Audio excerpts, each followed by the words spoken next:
falando era sobre o feminismo, principalmente a questão do patriarcado, que rolou durante todos os séculos.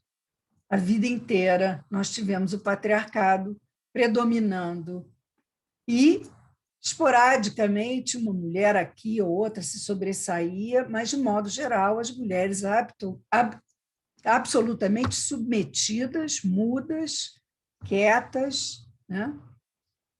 E aí, de repente, ninguém nasce feminista, né? A gente vai, como se diz, construindo isso, né?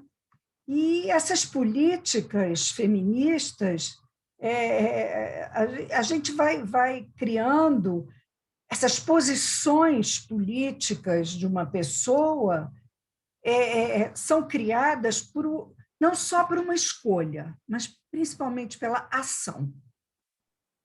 Então, quando as mulheres se organizaram pela primeira vez em grupos para juntas conversar sobre as questões relacionadas ao sexismo e à dominação masculina, elas foram claras quanto ao fato de que mulheres eram tão socializadas para acreditar em pensamentos e valores sexistas quanto os homens.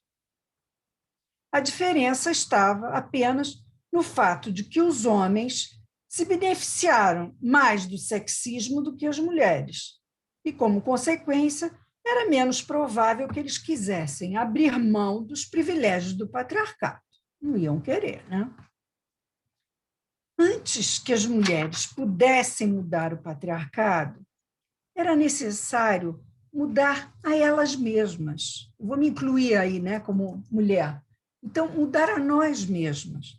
Nós precisamos criar consciência disso, compreender a maneira como essa dominação masculina e o sexismo eram expressos no dia a dia. Isso fez com que as mulheres se conscientizarem sobre como éramos vitimizadas, exploradas e, em piores cenários, oprimidas. Então, através dessa conscientização, as mulheres adquiriram força para desafiar o poder patriarcal no trabalho e em casa. Cecília, eu quero acreditar que aí elas se incluíram na questão. Qual era a parte delas? Sem dúvida. Né? Sem dúvida. Como a gente vê no sintoma também. Né? Exatamente. Qual é a parte delas? Inclusão do sujeito. Exato aí. Né? E aí é interessante, daqui a pouco eu vou falar um negócio de que, no começo do movimento, daqui a pouco algumas... Porque essa parte do começo do movimento foi maior nos Estados Unidos. Ora, uma delas chegou e disse assim, gente, a gente precisa fazer análise. Eu achei um espetáculo. Isso era anos 60, quase 70. Quer dizer, a psicanálise já estava, né, bem... No Brasil. Não, lá nos Estados Unidos já tinha psicanálise, obviamente que não era lacaniana, né, mas já tinha psicanálise lá, uma psicologia, digamos assim, mais... Enfim. Mas aí o que eu queria dizer é que Freud, no final do século XIX, ele passa a receber as mulheres histéricas que até então padeciam nos hospitais psiquiátricos e eram consideradas degeneradas. A mulher histérica era descrita como perigosa e sedutora, devido à suposta combinação de uma fraqueza moral e uma sexualidade excessiva. Então, se naquela época você tivesse uma sexualidade excessiva, é porque você era degenerada. Foi preciso Freud escutar essas mulheres para constatar que seu padecimento, longe de designar uma degenerescência, revelava o sofrimento íntimo delas. Freud percebeu a insatisfação cotidiana de quem não se conformava com as amarras das obrigações familiares e com a monotonia da vida entre quatro paredes. Sim, porque elas viviam entre quatro paredes, né? Vocês lembram das duas outras aulas que eu falei. É claro que, ao dar prosseguimento aos seus estudos, ele se vê diante de impasses ao afirmar que as mulheres se opõem à civilização. Ela seria um assunto de homens, a civilização seria um assunto de homens, exigindo certa economia subjetiva da qual as mulheres não seriam capazes. O nosso amado Freud era um machista empedernido. No fim da década de 60, princípio da 70, os estudos de mulheres estavam no caminho para se tornar uma disciplina acadêmica aceita nos Estados Unidos. No entanto, a conscientização feminista para os homens era tão essencial quanto o movimento revolucionário era tão essencial para o movimento quanto os grupos para mulheres. Sem eles, a gente não ia conseguir fazer nada. Só assim também não viraria um grupo anti-homem. Teria também prevenido a formação de um movimento antifeminista que eles podiam fazer, um movimento contra aquelas feministas. Então, elas chegaram à conclusão que, sem ter homens como aliados na luta, o movimento não iria progredir. Era preciso um trabalho árduo para corrigir o pressuposto já tão arraigado no inconsciente cultural de que o feminismo é anti-homem. O feminismo é antissexismo.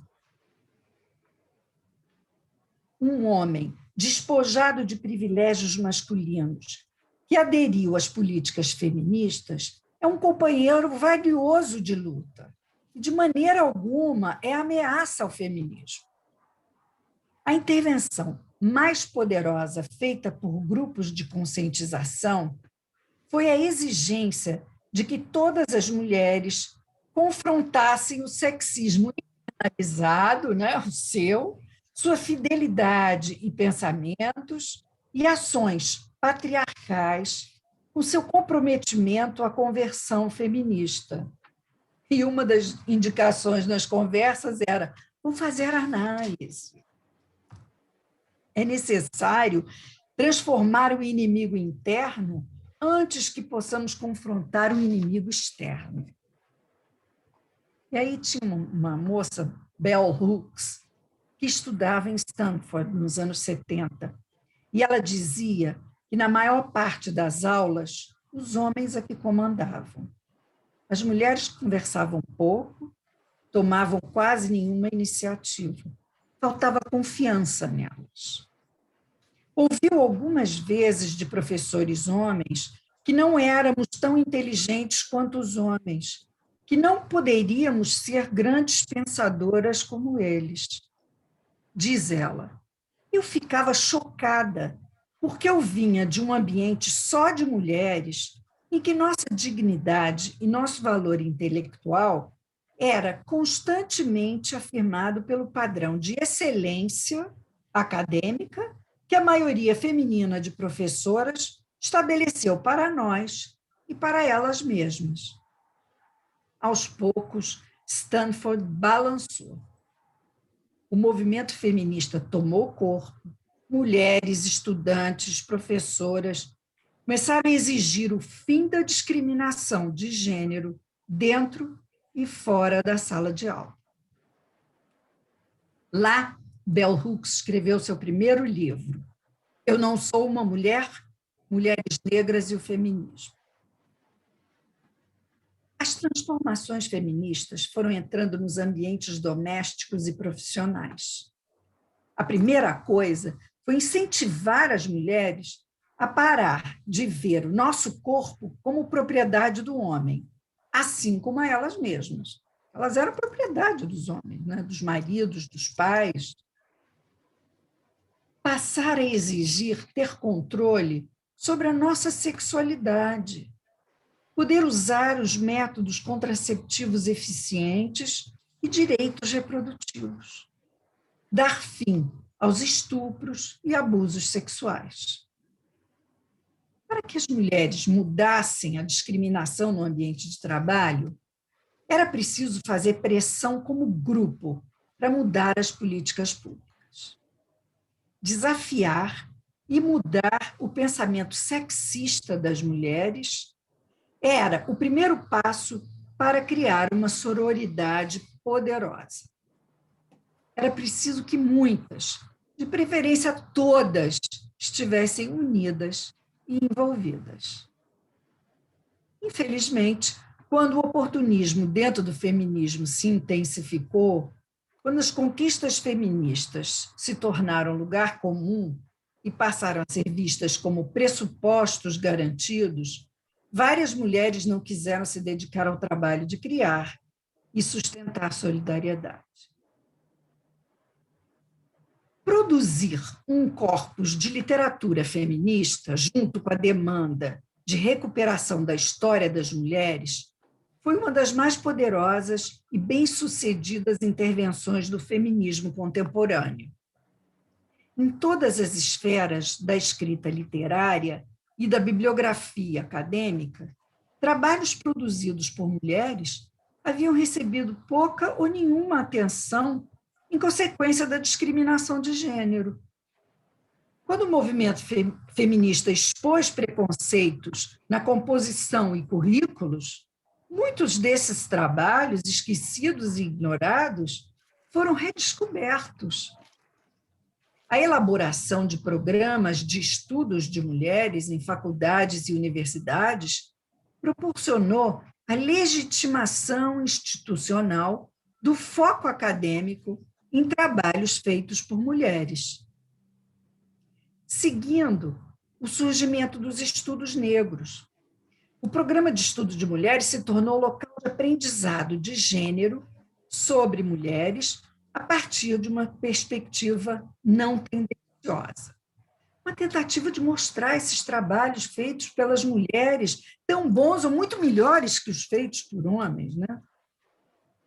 Então, a gente vê que o movimento feminista se fortaleceu quando encontrou o caminho da academia. Ele criou uma revolução quando exigiu respeito pelo trabalho acadêmico das mulheres. A institucionalização dos estudos de mulheres ajudou a espalhar a notícia sobre o feminismo. Houve um momento em que as mulheres negras e de outras etnias levantaram a questão sobre o preconceito racial como fator que moldava o pensamento feminista. Havia um início de resistência contra a noção de que muito do que as mulheres de classe privilegiada tinham identificado como verdadeiro para a experiência da mulher poderia ser falho. Mas, ao longo do tempo, a teoria feminista mudou. Ainda que várias pensadoras brancas fossem capazes de reconhecer seu preconceito sem se dar ao trabalho de repensar, isso foi uma virada importante. Ao final dos anos 80, a maioria da bibliografia feminista refletia uma conscientização das diferenças de raça e classe. Houve um momento em que se tornou um certo gueto, um jargão próprio, e que se deu um declínio do movimento, mas depois voltou. Aí eles viram que eles não necessitavam só de textos acadêmicos, mas que de uma literatura direcionada à cultura jovem. A gente tinha que se lembrar de que a multidão não lê, que não alcança a palavra acadêmica. Então, que era preciso entrar pela música, pela rádio, pela TV, pelos meios de comunicação em geral. Era urgente que começasse a se educar de forma feminista meninos e meninas desde pequenos. O conhecimento sobre o feminismo é para todo mundo. Quando começou o movimento, uma das primeiras questões catalisadoras da formação do movimento foi a sexualidade. A questão do direito das mulheres de escolher quando e com quem elas seriam sexuais. Mas a chamada revolução sexual, consequência do amor livre, ou seja, a mulher podia fazer sexo com quem e quantas vezes quisesse, colocou a mulher frente a frente com a questão da gravidez indesejada. A maioria das mulheres não tinha acesso à pílula ou aos métodos anticonceptivos, ou mesmo saber disso. O aborto, então, nem se fala. Essa questão foi e é até hoje relevante para todas as mulheres. O aborto ilegal era procurado por todas. O desenvolvimento de eficientes pílulas anticoncepcionais realmente abriu mais o caminho para a libertação sexual feminina do que o direito ao aborto. Outra questão que surgiu no princípio do movimento feminista, ou enquanto ele progredia, é que grupos privilegiados de mulheres brancas com alto nível de educação começaram a ter acesso ao poder de classe igual ao de seus companheiros homens. Logo, a luta de classe deu uma esmorecida.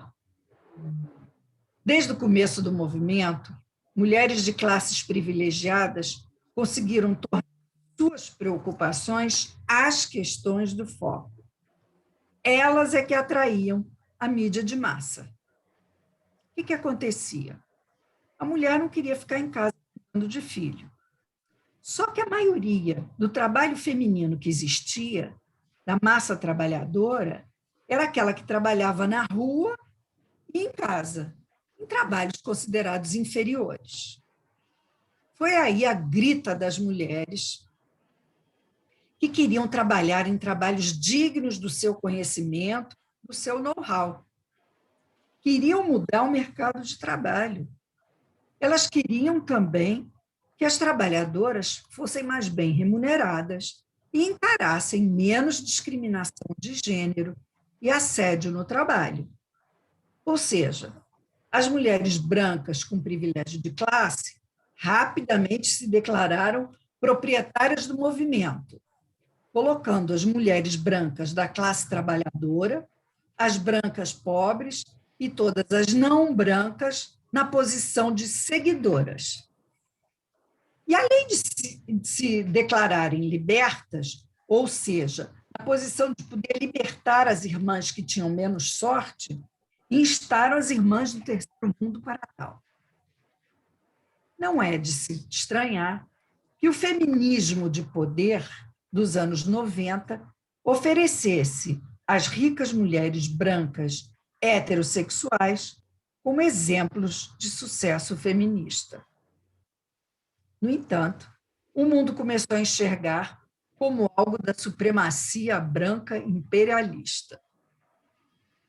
Questões femininas globais, tais como circuncisão feminina forçada, clubes de sexo na Tailândia, véus na África, Índia, Oriente Médio, assassinatos de meninas na China, da política de um filho só, que eles matavam todas as meninas para a mulher ter a chance de ter um menino.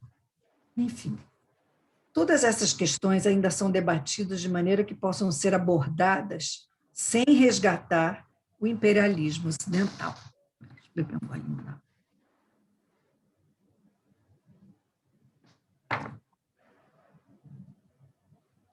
Acreditamos que a entrada no mercado de trabalho de forma gigantesca fosse transformar a mulher.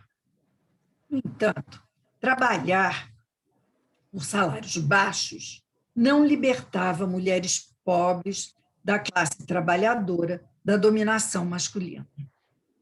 Essa equiparação de trabalho com libertação era só para as de carreira bem pagas. Hoje sabemos que o trabalho não liberta a mulher da dominação masculina. Melhora sensivelmente, pois a mulher que se sustenta sai de uma relação abusiva com muito mais facilidade.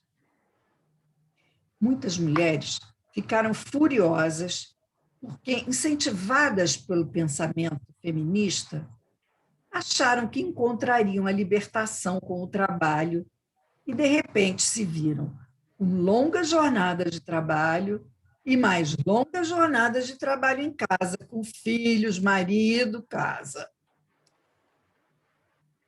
A grande verdade é que houve um impulsionamento pelas feministas. Mas o capitalismo consumista foi a grande força que as levou ao trabalho. E as que ficaram em casa tornaram-se isoladas, sozinhas e deprimidas.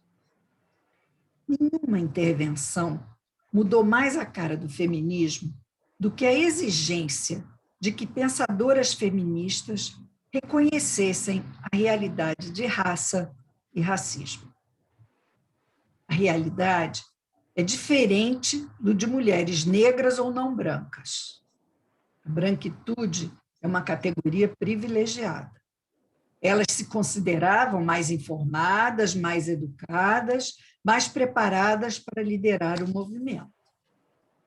Quando o movimento começou, ainda era raro haver integração racial. Várias negras estavam aprendendo a interagir com as brancas, fundamentadas na ideia de se tornarem parceiras pela primeira vez na vida. Uma geração mais jovem de mulheres negras ou não brancas, no fim dos anos 70 e 80, desafiou o racismo feminino branco. As brancas consideraram esse desafio das negras de traidoras por estarem desviando o foco do gênero para a questão racial. Inicialmente, o foco do feminismo em violência doméstica destacou a violência dos homens contra mulheres. Mas, com o progresso do movimento, surgiram evidências de que a violência doméstica também estava presente em relacionamentos entre pessoas do mesmo sexo, que mulheres em relacionamentos com mulheres eram e são muitas vezes vítimas de abuso, que crianças também eram vítimas da violência patriarcal de adultos, mães e pais. As mulheres ainda são as principais responsáveis pelos cuidados dos filhos. Então, os fatos confirmam a realidade de que, em um sistema hierárquico de uma cultura de dominação que empodera as mulheres, é muito frequente que utilizem força coercitiva para manter o domínio. O poderoso tem sempre a razão e exerce esse poder. Grupos dominantes mantêm poder através da ameaça, do castigo abusivo, físico ou psicológico.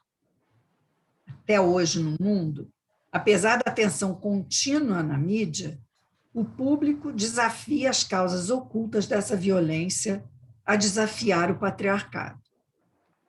O pensamento sexista continua a apoiar a dominação masculina e a consequente violência. Mais homens desempregados ou recebendo baixos salários e mais mulheres entrando para o mercado de trabalho, alguns deles sentem que o uso da violência é a única maneira de estabelecer e manter o poder e a dominação dentro da hierarquia sexista. Sabemos que muito de tudo isso vem lá de trás. Nossas crianças não se posicionarão contra a violência se esta for a única maneira que seus pais lidem com elas em situações difíceis. Mulheres e homens devem se opor ao uso da violência como meio de controle social em todas as suas manifestações. Guerra, violência, violência de homens contra mulheres, violência de adultos contra crianças, violência de adolescentes, violência racial, ou seja, todas as formas de violência. Durante alguns anos, as feministas eram tomadas como lésbicas, ou seja, anti-homens. Vinham de casamentos abusivos ou relações abusivas com os pais, patrões, etc. Antes do movimento completar 10 anos, pensadoras feministas começaram a falar sobre como o patriarcado era prejudicial para os homens. Na cabeça das feministas, o homem teria que ser antissexista e, para tal, frequentemente, a única alternativa para a masculinidade patriarcal apresentada pelo movimento feminista ou pelo movimento dos homens foi a visão de homens se tornando mais femininos. Percebeu-se, então, que nada mais sexista do que isso. O homem não tem que ficar mais feminino. Tá? Que é, e foi necessário, é uma visão de masculinidade em que a autoestima e o amor da pessoa formem base de identidade. Tipo, eu não preciso subjugar o outro para eu ser. Pensar o que é melhor para uma sociedade é fundamental. Já sabemos que masculinidade patriarcal incentiva homens a serem patologicamente narcisistas, infantis e psicologicamente dependentes dos privilégios que recebem simplesmente porque nasceram homens. Muitos deles sentem que a vida será ameaçada se esses privilégios lhe forem tirados, já que não estruturaram qualquer identidade essencial significante. O patriarcado capitalista de supremacia branca não tem capacidade de proporcionar tudo o que prometeu.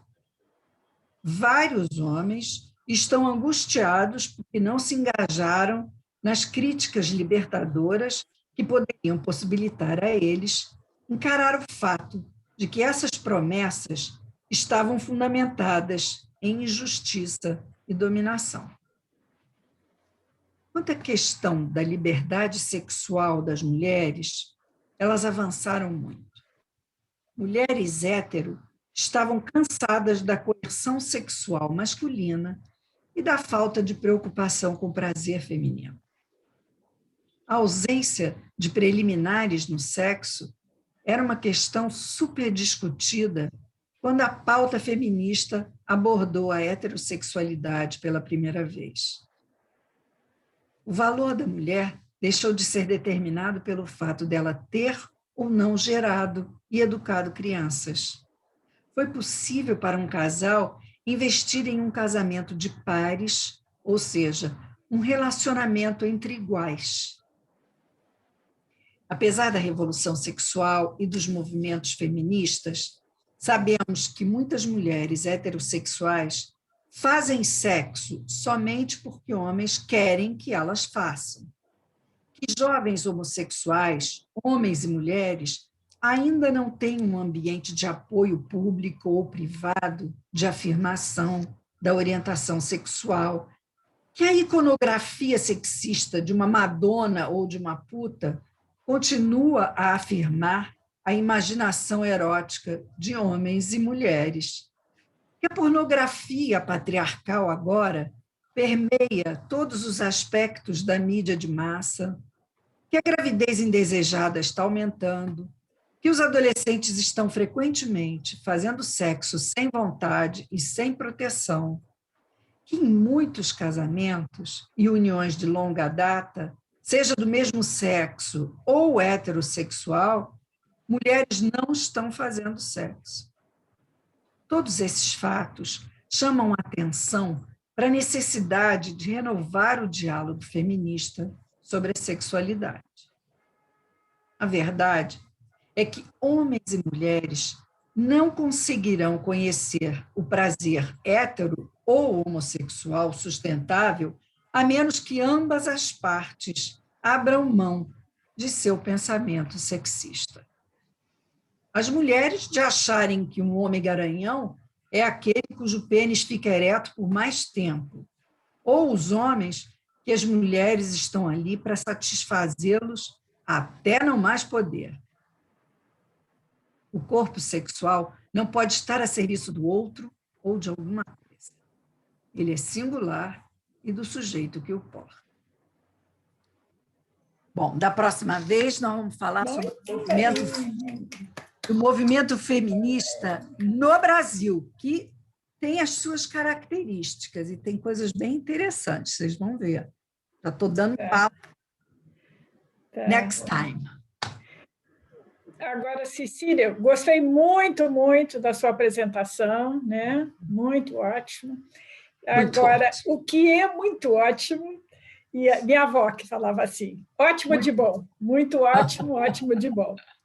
E aí, agora, eu acho importante a gente deixar marcado que para cada machista tem uma mulher machista que responde a essa demanda, né? Então, Minha para não ficar, querida, não o pode patriarcado esquecer. está tatuado em ambos os sexos, nas mulheres. Exatamente, exatamente. Passaram séculos e séculos ouvindo que mulher não era nada.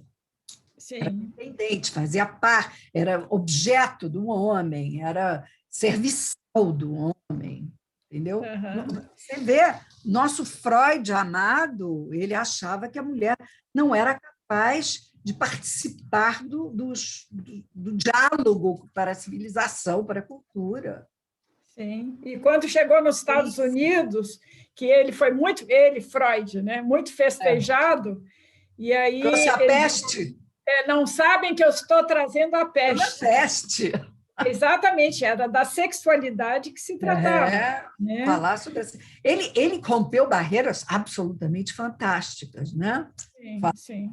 Qualidade, Até a criança. agora não foi substituído por ninguém, nem o Lacan Ninguém. conseguiu, mas Lacan o que eu, reinventou, mas ele, ainda se dizia mas freudiano. imagina, ele era um vitoriano, ele era um vitoriano. É. Agora, o que eu acho importante marcar é que tudo passou pela escrita. Não foi sem as publicações, porque Sem é no dúvida. domínio, no campo das ideias, que as revoluções são feitas. Não adianta Já, só rasgar sutiã no meio da rua e não. dizer feminista. É Fizeram preciso. uma cadeira na universidade, né? Tinha uma cadeira É, mulheres, né? Quer dizer, a urgência de se falar sobre as mulheres. isso, o lugar das mulheres, É, né? é. Lugar ocupado pelas mulheres. Agora, eu, não na próxima aula, mas na outra, eu quero falar um livro aqui que eu consegui, até aqui na Travessa, são de feministas do século XVI. Nossa, Fantástico. espetáculo. São falas, e direito da mulher, quer dizer, é uma coisa que já vinha, né, por baixo, sendo trabalhado, mas vale a pena. Vamos, semana que vem eu não posso, mas na outra, possivelmente, eu vou conseguir apresentar essas feministas lá de trás. O que foi feito, que fala foi essa, que finalmente foi escutada, né, pelas outras. Alexandre, quem é que quer perguntar aí para a Cecília? Nem vi. Bom, qual é o nome do livro que me perguntaram aqui, que a senhora indicou? Écrit féministe. Écrit é em francês. Écrit féministe. Ela começa falando de Christine de Pizon, vai até a Simone de Beauvoir. Legal. Tá Olha, bom. Isabela Guimarães quer falar, depois Márcia. É isso, Isabela e Márcia. Oi, Cecília, tudo bem? Olá. Primeiro, perdoe se eu tivesse viajado demais, porque eu fui divagando aqui e aí eu escrevi uma coisa. Divague. Quando, lá depois da Primeira Guerra, o Freud foi lá, a gente ficou dissertando sobre pulsões, né? Aí também teve aquela carta de Freud com Einstein, e aí ele falou lá das pulsões e falou que o ser humano ele tinha uma tendência a guerrear e tudo mais. E aí eles conversaram sobre como anular isso daí, e Freud chegou a falar que uma forma de se evitar guerra seria a pessoa ela se aproximar de algo que fosse relacionado ao amor, vamos dizer dessa forma. E aí eu até estava lendo isso esses dias e cheguei na a conclusão, a grosso modo, que seria se aproximar de algo que causasse aquela sensação de afinidade. Quando você estava falando sobre isso, sobre essa questão, né, que as mulheres talvez ganhassem mais espaço no mercado, os homens encaram isso meio que uma perda, mas não é, né? A mulher que está ganhando espaço. Quando o homem ele perde, né, no caso a mulher ganha espaço, ele sente que ele está perdendo, ele basicamente está sendo colocado na posição que a mulher está, né? Então ele passa a ter ele deveria passar, na verdade, uma certa afinidade com aquela posição. E aí ele responde de forma violenta. Por que não por que não é ao contrário, na verdade? Por que não passa a ter aquele apoio, já que passa a acontecer aquela relação de afinidade? É justamente o oposto do que o Freud fala, né? É quase uma guerra, né? Ele passa a agir de forma violenta, mas a situação é uma situação justamente de afinidade, né? De empatia, deveria ser. E aí eu fiquei assim, isso faz sentido? Faz, porque, em primeiro lugar, ele perde aquele lugar de poder dele, né? Uhum. Ele não se equipara, esse que luta contra a mulher, que bate na mulher, que não sei o quê, ele jamais se equipara à mulher, ele se acha sempre mais, ele está sempre além daquele ser com quem ele compartilha uma cama. Então, ele se acha proprietário, dono, ele se acha algo mais.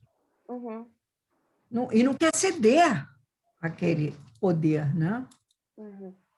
Meio que isso toca o narcisismo deles, né? Sem dúvida. Eles são infantilizados. Esse homem muito que se acha muito poderoso, na verdade, psiquicamente, é de uma infantilidade. Ele se achar que ele é mais, que ele é rei e que ela é uma subalterna, que ela é uma vassala. Uhum. É uma posição onipotente, né? Exatamente. Ele está inflado e não consegue obter um pensamento claro da situação, porque está tomado pelo narcisismo. Uhum. Ele é o E aí todo não faz poderoso. laço, né? E aí não faz laço, nem com a mulher, nem com ninguém. Não, ele é o todo poderoso. Não faz laço. Sim. O que o impossibilita exatamente de qualquer via de comunicação com o outro. Outrinho e outrão, né? Certo. Não tem eros, né? Não, Sim. é um homem sem eros. Infantilizado, narcisista. Uhum. Sim. Certo. Obrigada. Márcia. Então, meu comentário complementa um pouco o que a Isabela estava colocando e que vocês estavam falando também, né? Porque essa fragilidade do homem, a gente, no começo de ano 2000, final dos anos 90, a gente reparava isso na clínica, né, Cecília? Aquele homem ameaçado daquele mulherão que ditava as regras, que tinha uma sexualidade bastante expressiva e ele não sabia como reagir Como a isso, lidar. né? Como lidar com isso. Acho que fala um pouco dessa fragilidade, né? E uma Eu coisa acho que a gente vê isso até hoje, Márcia. Não dizem que os hoje. homens têm medo das mulheres que são mais, Sim. né? Até hoje diz isso, que o homem, quando eu tenho uma amiga que ela é bem assim, né? E ela fala os homens, não sei porquê, no primeiro, segundo encontro eles somem, não querem mais. Eu me lembro uma vez da Xuxa comentar: ninguém chega perto de mim. Uhum. Chega perto de mim porque eles acham que eu sou uma mulher poderosíssima, não sei o quê, então eles não chegam. Eu não consigo arranjar um namorado. Nunca me esqueci disso. Ela devia ameaçar mesmo, né? Que construiu toda uma aura aí. E um outro ponto, eu gostei muito do teu texto, um ponto que eu achei muito interessante que você logo no começo tocou foi essa produção escrita, né? Que as mulheres fazem. Então, acho que isso é um exercício de memória também, né? Entra por essa via, né? De fazer memórias de algo e de escrever, de colocar ali, né? A assinatura, né? Como se fosse a assinatura de um momento mesmo de vida, né? Eu queria sublinhar isso porque eu achei bem legal assim, no teu texto. E é interessante de ver que as mulheres escreviam, elas faziam os textos. Uhum. Só que os homens não aceitavam e boicotavam. Não, mas eu sei, mas eu estou dizendo, mas naquela época elas não falavam. Elas escreviam, mas falar não deixavam. Não davam espaço para que ela falasse. Eles tiveram que resgatar os textos das mulheres para obrigar a botar no currículo acadêmico, né? Os textos das mulheres que existiam. E com esse referencial acadêmico, né? Que era uma ascensão também, né? Uma forma de ascensão a alguma posição social, enfim, que antes era dos homens. Né? Achei bem legal você trazer isso. Me lembrou muito essa questão da memória, né? De fazer memória de onde veio, para onde ia, né? Que Tereza Nazar já trabalhou tanto com a gente. Enfim. Bem legal, parabéns. Obrigada. Olha aqui, a Raquel escreveu assim, a mulher colocada como objeto abjeto. Acho que o homem tem medo do próprio desejo também, e isso muitas vezes tem como consequência a morte dessas mulheres, sem dúvida alguma. Sim. Esse cara que mata a mulher, que bate na mulher, é um fraco, né? Sim. Um cara que não sabe ganhar no diálogo. Uhum. Ele tem que usar a força para poder ganhar. Vou falar um negocinho aqui a favor do Freud, que ele saiu como machista. É que eu sempre pensei que assim, ele era um homem do seu tempo. Sim, né? Vitoriano. Então, naquela época ia ser difícil ele ter a mente um pouco mais aberta, e ele deu voz às mulheres, ele deu voz às histéricas. Sem dúvida. Se não fosse ele, eu não sei o que ia acontecer com as histéricas naquela época, elas iam continuar encarceradas, né? Sem dúvida alguma. Ele permitiu que elas pudessem sair daquele encarceramento. Viva Eu queria Freud. também comentar depois Fala, de você, Sandra. esse mesmo assunto, que é o seguinte, que eu já falei isso até num outro encontro nosso. Freud começou com os homens e terminou cercado de mulheres a vida. Essa é a observação da Elizabeth Roudinesco, da biografia, que ele era cercado, era aquele complô machista, mas ele terminou a vida totalmente cercado de mulheres. E a ela, Elizabeth Roudinesco, quer escrever ainda um livro com esse material, Freud e as Mulheres. Porque ele fez uma...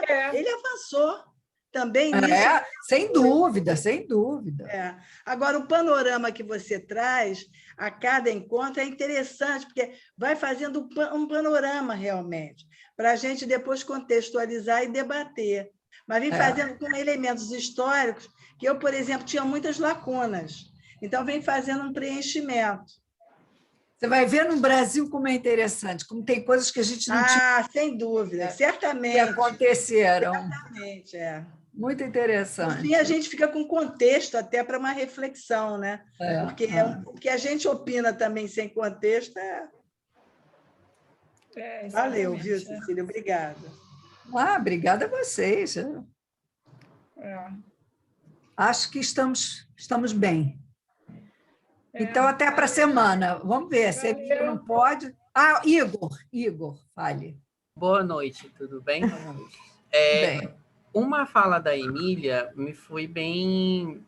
me ressoou aqui, eu fiquei pensando algumas questões. E daí eu queria colocar, será que esse homem que se colocou aqui, será que ele não faz um laço com outros homens, ao invés de fazer com esse laço com outro... no caso, no sentido da alteridade, mas ele se... como eu posso colocar? Porque a gente percebe que existe, por exemplo, aquela coisa do brotherhood, né? No sentido de que são parceiros e o patriarcado ele se constrói a partir disso, né? Sim. Exatamente. Fica mais fácil, tem até a brincadeira, homem gosta de homem, quer dizer, então, é uma brincadeira que se faz, que é o igual. Quando a psicanálise sempre, até mesmo no início do feminismo, houve um certo estranhamento de mulher querer ser igual ao homem. Não, ela quer os mesmos direitos, mas ela é diferente ao feminino. Então, quando falava a linguagem feminista ser igual, era como se quisesse abolir o outro. Aí era só inverter a coisa, não resolve, porque a gente acredita na diferença, né? Então, esse fazer laço é a base da neurose, né? Então, que a gente cuida todo dia no consultório dessa dificuldade, né? Que, de certa forma, está presente no feminino e no masculino, né? Ok, obrigado. E é interessante porque a mulher, quando começa, né, a adquirir liberdade e conseguir, né, um lugar, não sei o quê, e aí se vê com as duas jornadas do trabalho e da casa com os filhos, ela fica perplexa, dizendo: caramba, eu não esperava isso, eu esperava mais liberdade, na verdade, eu estou trabalhando o dobro.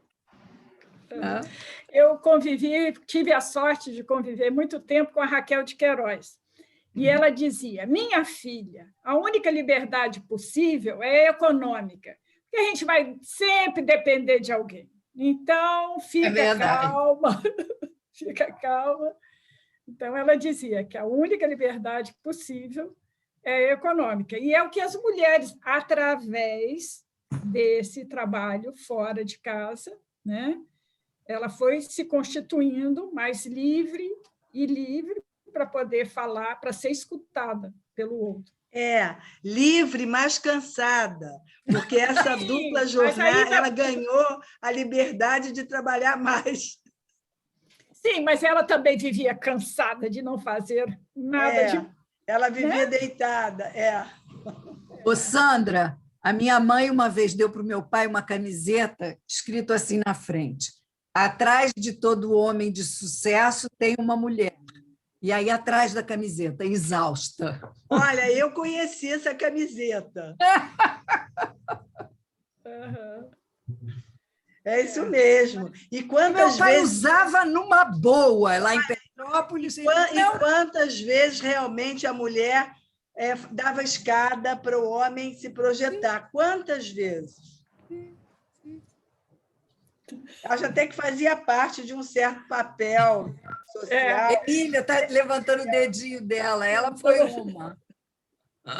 Eu ouvi uma história uma vez, eu não vou lembrar os nomes agora, tem um tempo já, mas era um homem que era um escritor famoso e a mulher dele também escrevia, mas ele não permitia que ela publicasse os escritos dela, porque ele como eram melhores do que o dele, iriam apagar as obras dele, que aí eu se sobressair mais. Ela esperou o homem morrer, depois que ele morreu, que ela começou a publicar. Agora eu não lembro o nome dessa autora, não sei se já ouviram falar disso. E outros que a mulher escrevia e ele assinava. Assinava. Já assinava como se o fosse dele. A mulher escrevia e ele assinava. Tem um filme de uma moça. O cara ganha o Oscar, mas eu assisti. O Nobel da Literatura, ele ganha o Nobel da Literatura com a escrita. Ele só assinava. Ela escrevia o dia todo.